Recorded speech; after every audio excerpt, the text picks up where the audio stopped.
Hey, science and STEM teachers, bring in primary sources like journal articles into your classes, and we're going to mix in some close reading skills with this as well. So I just loaded in the Insert Learning extension, and what we're on is PLOS1.org, so it's journals.plos.org.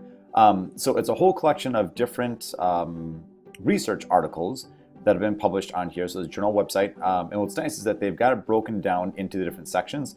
So this is also a really nice way of, as you're teaching your students of writing their own research papers, that they can kind of see of what it is that researchers do out there, in their regular jobs. So what we're gonna do is we're gonna start off here in the abstract, and I'm gonna add in some instructions for my students. So I'm going to add in a sticky note first. So I'm gonna click on that, and then just click up here on the heading. And what I've already done is I've already copied and pasted my instructions. So I'm just gonna paste that.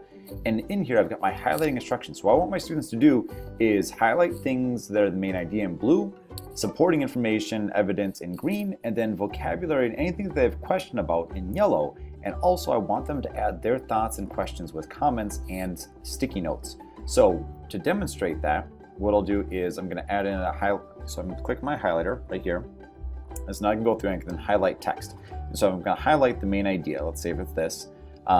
When I add that in, I can then change the color, or I can add in a note, or then I can also delete it. So I'm going to turn this one into blue because this is going to be a main idea. And then this is going to be some supporting evidence right here. So I'm going to turn that one into green, and this one also in green. And then lastly, I'm going to highlight this one of Western fence lizard I've got a question about. So I'm going to leave that one as yellow, but now I'm going to add in a question.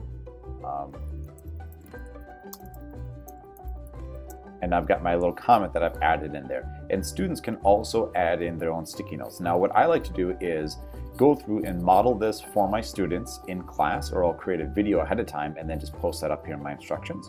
Or just simply have it highlighted here in one of the articles, because the students can see all of my annotations as a teacher as well.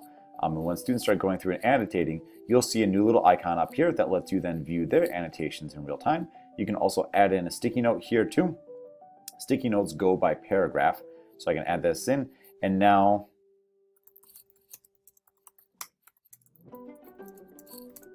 students can also add in their own sticky notes to kind of formalize what are some of the questions that they have, or what was the main idea of the above paragraph. And one of the things I really like is that as the students are reading through, sometimes switching gears between reading and writing can be a little bit frustrating for some students. So what they can also do is they could add in their own videos by clicking on this little video record button.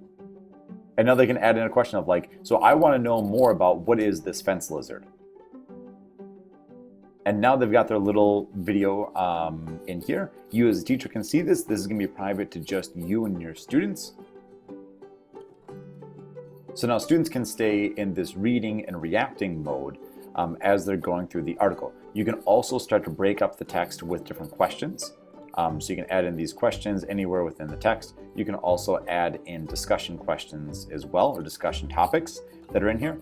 As students are going through and answering these questions, so you're kind of breaking it apart, so you can then highlight certain things. You want to make sure that students have understood certain parts they're going through. You can view the responses on the page as they're typing that in.